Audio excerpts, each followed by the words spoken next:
Tom Reynolds was the kind of person everyone in his small town trusted. He wasn't flashy or loud, but he had a quiet confidence that made people feel safe leaving their cars in his care. Tom worked at a modest auto repair shop tucked away on a quiet street corner, where the smell of oil and grease filled the air. His hands were calloused from years of turning wrenches, tightening bolts, and tinkering with engines. But despite the grime and hard work, Tom loved what he did. Every car that rolled into the shop felt like a puzzle waiting to be solved, and there was nothing more satisfying than hearing the smooth hum of an engine after fixing it. The shop itself wasn't much to look at, just a few garage bays, some worn-out tools, and a faded sign out front that read, Grayson's Auto Repair. The owner, Mr. Grayson, was a tall man with sharp features and a voice that could cut through steel.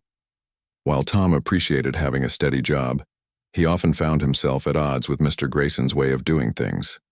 Grayson cared only about profit, always pushing his employees to upsell services and charge customers for unnecessary repairs. It left a sour taste in Tom's mouth, but he kept his head down and focused on doing honest work. One chilly afternoon, as the sun began to dip below the horizon, Tom wiped his hands on a greasy rag and glanced at the clock. It was almost closing time, and the last customer of the day had just driven off with a freshly repaired truck. Tom sighed, relieved to finally have a moment to breathe. He started tidying up the workspace, putting tools back in their proper places and sweeping the floor. Just as he was about to lock up, the sound of hesitant footsteps caught his attention. Standing near the entrance was an elderly woman clutching a rusted old bicycle. Her gray hair was tied neatly into a bun, and her weathered face bore signs of countless life experiences. She looked nervous, shifting her weight from one foot to the other. Tom immediately noticed the sadness in her eyes. Setting aside his broom, he approached her with a warm smile. "Can I help you, ma'am?" he asked gently. The woman introduced herself as Mrs. Harper. She explained that her bicycle, the only means of transportation she had broken down earlier that morning. She'd spent hours visiting different repair shops around town, but no one seemed willing to fix it. Some said it was too old to bother with, while others quoted prices so high they might as well have been trying to sell her a new car. Desperate and out of options, she decided to stop by Grayson's Auto Repair, hoping someone might take pity on her. Tom listened intently, nodding along as Mrs. Harper spoke. He could see how much the bike meant to her. It wasn't just a piece of metal. It was her lifeline. Without hesitation, he assured her that he would do everything he could to fix it. Leading her to one of the empty bays, he carefully examined the bicycle. The chain was tangled, the tires were flat, and the brakes were practically falling apart. To most people, it would have been easier to throw it away and start over, but not to Tom. There was something special about breathing new life into something old and forgotten. As he worked, Mrs. Harper watched him with gratitude in her eyes. She told him stories about her late husband who had taught her how to ride the bike many years ago. They used to take long rides together on summer evenings, laughing and enjoying each other's company. Now, even though he was gone riding, the bike gave her a sense of connection to those happy memories. Tom nodded silently, understanding the deep emotional value of the object in front of him. Despite knowing that Mr. Grayson frowned upon employees working on anything outside official company policy, Tom couldn't bring himself to turn Mrs. Harper away. Besides, the shop was empty, and it wouldn't take long to fix the bike. With practiced ease, he replaced the chain, patched the tires, adjusted the brakes, and gave the frame a quick polish. Within half an hour, the once decrepit bicycle gleamed like new. When Tom wheeled it back to Mrs. Harper, her eyes lit up with joy. "Thank you so much," she said, her voice trembling with emotion. "You've done more for me today than anyone else ever has." She reached into her purse, pulling out a crumpled bill to pay him, but Tom shook his head firmly. "No charge," he said with a reassuring grin. "Just promise me you'll keep riding it." Mrs. Harper smiled warmly, promising to tell everyone she knew about his kindness. As she rode off into the fading light, Tom felt a deep sense of satisfaction. In that moment, he didn't think twice about the consequences of going against company rules. All he cared about was making someone's day a little brighter.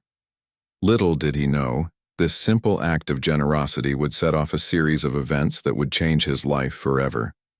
The next morning, Tom woke up with a sense of pride lingering from the previous day. He had gone above and beyond for Mrs. Harper, and it felt good to know he had made a difference in someone's life. As he sipped his coffee and got ready for work, he couldn't help but replay her words of gratitude in his mind. "You've done more for me today than anyone else ever has," she had said. Those words carried weight, and they reminded him why he loved his job. Not because of the paycheck, but because of the people he helped along the way. When Tom arrived at Grayson's auto repair, everything seemed normal at first. The shop was quiet as usual, with only a few cars waiting for service. He greeted his co-workers with a polite nod and started preparing for the day ahead. But just as he was about to dive into his first repair, Mr. Grayson stormed into the garage, like a hurricane. His face was red, his jaw clenched, and his sharp eyes scanned the room until they landed on Tom. "Reynolds," Grayson barked, pointing an accusatory finger at him. "In my office now." Tom froze, unsure of what could have possibly set Grayson off. He glanced at his co-workers, who quickly avoided eye contact, pretending not to notice the tension in the air. With a sinking feeling in his stomach, Tom followed Grayson into the cluttered office. The walls were lined with shelves stacked with old invoices and manuals, and the desk was covered in papers that looked like they hadn't been organized in years. It wasn't exactly the kind of space where pleasant conversations took place. Grayson slammed the door shut behind them and turned to face Tom, his expression unreadable but undeniably angry. "Do you want to explain to me why I'm hearing about some charity case you decided to take on yesterday?" he demanded, his voice dripping with disdain. Tom blinked, confused for a moment before realizing what Grayson was referring to. Word must have gotten around about Mrs. Harper and her bicycle. Perhaps one of the other mechanics had seen him working on it or overheard their conversation. Whatever the case, Tom knew there was no point in denying it. "It wasn't a big deal, Mr. Grayson," he said calmly, trying to defuse the situation. "An older woman came in with a broken bike. She needed help, so I fixed it for her during downtime. It didn't cost the shop anything, and it didn't interfere with our regular work." Grayson's face twisted in disbelief. "Not a big deal? You think wasting company time on some random stranger's junk is not a big deal? This isn't a charity, Reynolds. We're running a business here, not a free repair clinic." Tom opened his mouth to respond, but Grayson cut him off before he could say a word. "And let's not forget the fact that you completely ignored company policy. Do you even realize how much liability we open ourselves up to when employees decide to go rogue like this? What if that woman had sued us because something went wrong with her bike? Huh? Did you think about that?" Tom tried to stay composed, though he could feel frustration bubbling beneath the surface. "Mr. Grayson, I understand your concerns, but nothing like that happened. All I did was help someone in need. That's part of being human, isn't it?" Grayson scoffed, shaking his head as if Tom had said the most ridiculous thing imaginable. "Being human doesn't pay the bills, Reynolds. If you wanted to play hero, maybe you should have found another line of work. Around here, we stick to the rules or we don't stick around at all." The finality in Grayson's tone sent a chill down Tom's spine. For a brief moment, he considered arguing further, explaining how helping Mrs. Harper hadn't caused any harm and might even bring goodwill to the shop. But deep down, he knew it wouldn't matter. Grayson wasn't interested in hearing excuses or reasoning. He lived by rigid principles that left no room for compassion. "You're fired," Grayson declared flatly, tossing a sealed envelope onto the desk. "Your final paycheck is in there, along with a letter stating you're ineligible for rehire. Clean out your locker and leave your keys on the counter. And don't bother coming back." For a moment, Tom stood rooted to the spot, stunned into silence. He had expected Grayson to be upset, maybe even give him a warning or dock his pay. But firing him? Over a simple act of kindness? It seemed absurd, almost surreal. Yet the look in Grayson's eyes told him this wasn't a negotiation, it was a done deal. Without another word, Tom grabbed the envelope and walked out of the office. The weight of what had just happened pressed heavily on his shoulders, As he passed through the garage, his coworkers pretended to focus on their tasks, avoiding his gaze. No one dared speak up in his defense, not under Grayson's watchful eye. Tom retrieved his belongings from his locker, placed his keys on the counter, and stepped outside into the crisp morning air. The walk home felt longer than usual. Each step seemed to echo the harsh reality of his situation. He was unemployed, and it was entirely because he had chosen to do the right thing. Doubts began creeping into his mind. Had he been foolish to prioritize kindness over following the eye? Rules. Would anyone else have done the same in his position? The questions swirled endlessly, leaving him more confused than angry. When Tom finally reached his modest apartment, he slumped onto the couch and stared blankly at the wall. Part of him wanted to call Grayson and beg for his job back, promising never to step out of line again. But another part, the stronger part, knew that wasn't who he was. Tom had always believed in doing what was right, even when it wasn't easy. Losing his job hurt, but losing his integrity would hurt far worse. As the hours ticked by, Tom tried to distract himself by cleaning the apartment and organizing his tools, anything to keep his mind off the uncertainty looming ahead. But no matter how hard he tried, he couldn't shake the nagging thought that something bigger was coming. After all, Mrs. Harper had promised to spread the word about his kindness. Little did Tom know those words weren't empty. They carried the power to change his life in ways he could never have imagined. Unbeknownst to him, the wheels of fate were already turning. Somewhere across town, Mrs. Harper sat in her cozy living room, sipping tea and making phone calls. Her gratitude wasn't fleeting, it was fierce, and she intended to make sure Tom's selflessness didn't go unnoticed. While Tom prepared for sleep, unaware of what lay ahead, 7 black SUVs were being readied to deliver a message that would leave him, and everyone else, speechless. The next morning, Tom woke up earlier than usual, the events of the previous day still weighing heavily on his mind. He had spent most of the night tossing and turning, replaying Grayson's harsh words and trying to figure out what his next move should be.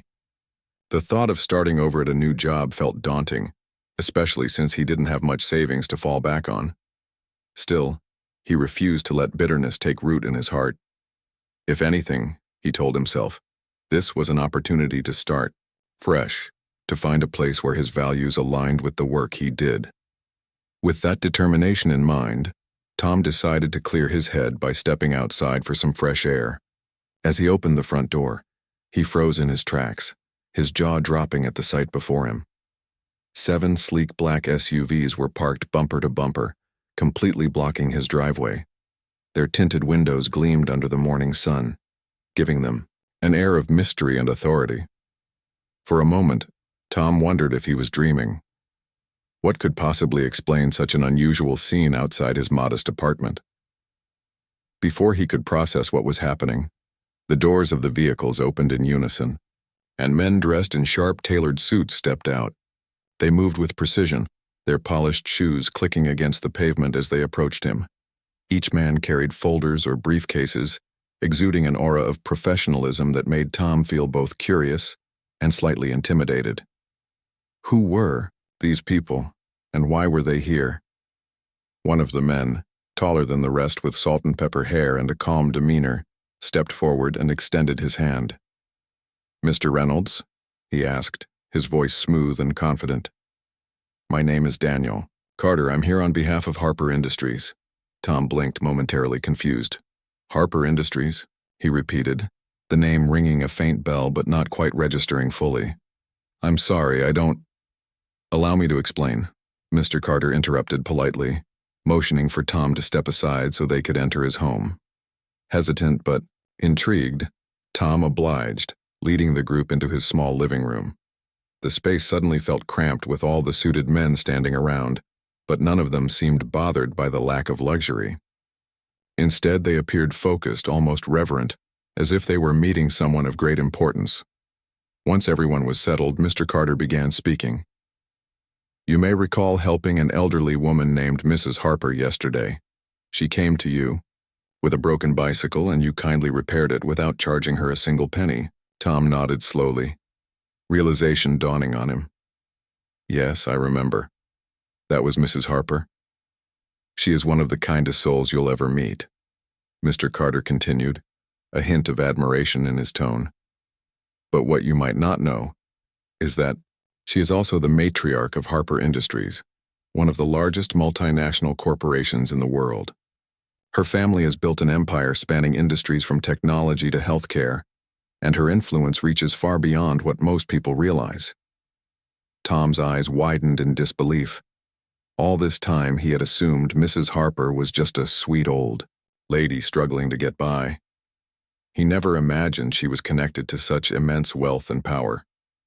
It was almost surreal, like something out of a movie. Mr. Carter smiled, clearly amused by Tom's reaction. Mrs. Harper takes great pride in recognizing acts of genuine kindness, especially when they come from unexpected places. When she told us about your selfless gesture, she insisted we investigate further. After reviewing your background and speaking with those who know you, we are convinced that you embody the values she holds dear: integrity, compassion, and humility. Tom shifted uncomfortably in his seat, unsure how to respond.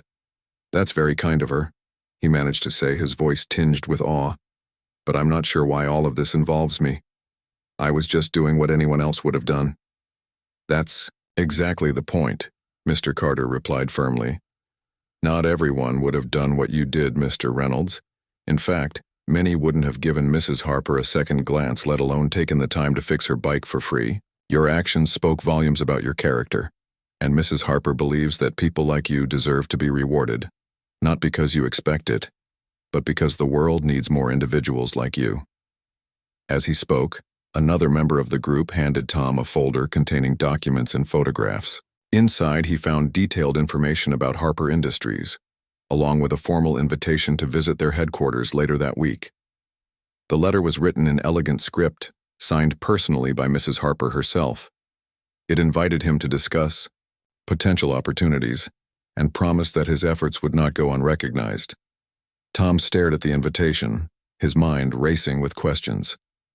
What kind of opportunities were they talking about? Was this some elaborate prank? Or was Mrs. Harper truly planning to reward him for something as simple as fixing a bike? Seeing the skepticism in Tom's eyes, Mr. Carter leaned forward slightly. Let me assure you, Mr. Reynolds, this is no joke. Mrs. Harper has instructed us to extend her deepest gratitude and to explore ways in which we can support you. Whether it's financial assistance, career advancement, or even a partnership, the choice will ultimately be yours. All we ask is that you consider visiting our headquarters to learn more. Tom hesitated, torn between excitement and caution. On one hand, this was an incredible opportunity, a chance to turn his life around after losing his job. On the other hand, it all felt too good to be true. Could he really trust these strangers and their promises? After a long pause, Tom finally nodded. All right, he said quietly, still processing everything. I'll come. But I want to make one thing clear. I didn't help Mrs. Harper expecting anything in return. If this is about rewarding me, then I appreciate it, but my actions weren't motivated by money or recognition. Mr. Carter smiled warmly, clearly impressed by Tom's honesty. We wouldn't expect anything less from you, Mr. Reynolds. And trust me, Mrs. Harper understands that better than anyone. She simply wants to ensure that good deeds are met with good outcomes for both you and the community you serve. With that, the men stood up, thanked Tom for his time, and filed out of the apartment just as quietly as they had arrived. Within minutes, the 7 black SUVs were gone, leaving behind only tire marks on the pavement as evidence of their visit. Tom sat there for a while, staring at the invitation in his hands. His heart raced with anticipation, but his mind remained cautious. Whatever lay ahead, one thing was certain. His life was about to change in ways he couldn't yet comprehend. And as daunting as that thought was, it also filled him with a spark of hope, a reminder that sometimes doing the right thing could lead to extraordinary possibilities. When the day of the visit to Harper Industries finally arrived, Tom woke up feeling a mix of excitement and nervousness. He had spent the past few days trying to prepare himself mentally for what was coming, but no amount of thinking could fully calm his racing thoughts. This wasn't just another job interview or casual meeting. It was an invitation into the world of one of the most powerful families on the planet. The sheer scale of it all made him feel small, yet oddly hopeful. Tom dressed in his best clothes, a neatly pressed shirt and slacks that he usually reserved for weddings or funerals, and headed to the address provided in the invitation. As he approached the towering skyscraper that housed Harper Industries' headquarters, he couldn't help but marvel at its grandeur. The building gleamed under the morning sun, its glass facade reflecting the blue sky like a mirror. A steady stream of well-dressed professionals entered and exited through the revolving doors, each carrying themselves with purpose and confidence. Inside, the lobby was even more impressive. Polished marble floors stretched out beneath high ceilings, adorned with intricate chandeliers. To one side, a sleek reception desk stood manned by impeccably dressed staff members who greeted visitors with practiced smiles. Tom felt out of place among the polished crowd, but before he could second-guess himself, a young woman wearing a badge that read, Harper Industries Liaison, approached him. "Mr. Reynolds?" she asked warmly, her tone friendly and inviting. "We've been expecting you. Please follow me." She led him to a private elevator, swiping a key card to access a restricted floor. As the doors slid shut, Tom caught a glimpse of his reflection in the shiny metal paneling. For a moment he wondered if this was all some elaborate mistake, if someone would suddenly realize they had summoned the wrong person. But the woman's calm demeanor reassured him, and he decided to focus on the present rather than let doubt creep in. The elevator ride seemed to last forever, though in reality it was only a matter of seconds. When the doors opened, Tom stepped into a luxurious office suite unlike anything he'd ever seen. Plush carpets covered the floors, and walls lined with bookshelves gave the space a cozy yet sophisticated vibe. In the center of the room sat Mrs. Harper herself, smiling brightly as she rose from her chair to greet him. "Tom," she exclaimed, her voice filled with genuine warmth. "It's so wonderful to see you again." For a moment, Tom forgot where he was. Here was the same kind elderly woman whose bike he had fixed just days ago. But now, surrounded by opulence and power, she seemed almost otherworldly. Still, her smile remained unchanged, and it put him at ease. "I hope you don't mind me calling you Tom," she continued, gesturing for him to take a seat across from her. "After everything you've done for me, I think we're past formalities. Wouldn't you agree?" Tom nodded, managing a small laugh despite his nerves. "Of course, Mrs. Harper, and thank you for having me here. I still can't believe all this is happening because of, well, a bicycle." Mrs. Harper chuckled softly, leaning back in her chair. "Don't underestimate the impact of kindness, Tom. In a world full of greed and selfishness, acts like yours stand out more than you know. You didn't hesitate to help me even though you had nothing to gain from it. That's rare, and it deserves recognition." She paused, studying him carefully before continuing. "Now, let's talk about why you're here. As Mr. Carter may have mentioned, my family and I are always looking for ways to support individuals who share our values.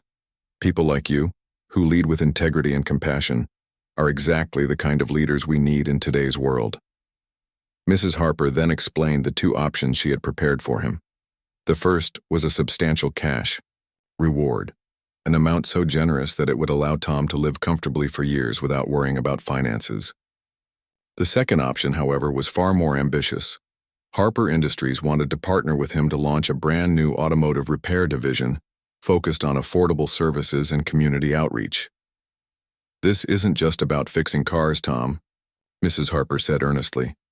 "It's about creating something meaningful, something that gives back to the people who need it most. Imagine a chain of repair shops where honesty and accessibility are prioritized above profit, where mechanics treat customers like family instead of transactions. We believe you're the perfect person to bring this vision to life." Tom listened intently, his heart pounding with a mixture of awe and responsibility. The idea of leading such a project was thrilling, but it also came with immense pressure. Could he really handle something of this magnitude? What if he failed? Sensing his hesitation, Mrs. Harper leaned forward slightly, her expression softening. "I won't lie to you, Tom. This won't be easy. Building something from the ground up takes hard work, patience, and resilience. But I truly believe you have what it takes. And remember, you won't be alone. My team will provide all the resources and support you need every step of the way. Her words struck a chord deep within Tom. He had spent years working in a system that valued money over morality, and the thought of creating a business rooted in kindness and fairness ignited a fire inside him. It wasn't just about proving himself anymore. It was about making a difference. After a long moment of contemplation, Tom looked Mrs. Harper straight in the eye. "I'll do it," he said firmly, his voice steady despite the whirlwind of emotion swirling inside him. "But not for the money or the prestige. If I'm going to do this, it's because I believe in the mission, to help people the way I've always wanted to." Mrs. Harper beamed, clearly pleased with his decision. "That's exactly the answer I was hoping for," she said, extending her hand for a firm shake. "Welcome to the Harper family, Tom. Together, we're going to change lives." Over the next several weeks, Tom threw himself into the project with unmatched enthusiasm. Harper Industries spared no expense in setting up the first location of Reynolds Auto Solutions, equipping it with state-of-the-art tools and hiring a team of skilled mechanics who shared Tom's vision. Every detail, from the welcoming decor to the transparent pricing model, was designed to reflect the values of honesty and compassion that Tom held dear. News of the new venture spread quickly, thanks in part to Harper Industries' extensive network and marketing efforts. Customers flocked to the shop, drawn not only by its affordable rates but also by its reputation for treating people fairly. Word-of-mouth testimonials poured in, praising Tom and his team for their exceptional service and integrity. Meanwhile, Tom's former boss, Mr. Grayson, watched from afar as his own business struggled to compete. His outdated methods and greedy practices alienated customers, many of whom switched to Reynolds Auto Solutions after hearing rave reviews. Grayson grew increasingly bitter, blaming everyone but himself for his declining fortunes. Little did he know, his recklessness would soon bring him face to face with the very man he had dismissed so cruelly. As Reynolds Auto Solutions flourished, Tom found fulfillment in ways he never thought possible. He wasn't just running a successful business, he was building a legacy. And while the road ahead promised challenges, Tom faced them with unwavering determination, knowing that he was doing something truly worthwhile. Months had passed since Tom launched Reynolds Auto Solutions, and the business was thriving beyond anyone's expectations. What started as a small, community-focused repair shop had quickly grown into a local institution. Customers came from all over the region, not just for the affordable prices, but for the genuine care and respect they received from Tom and his team.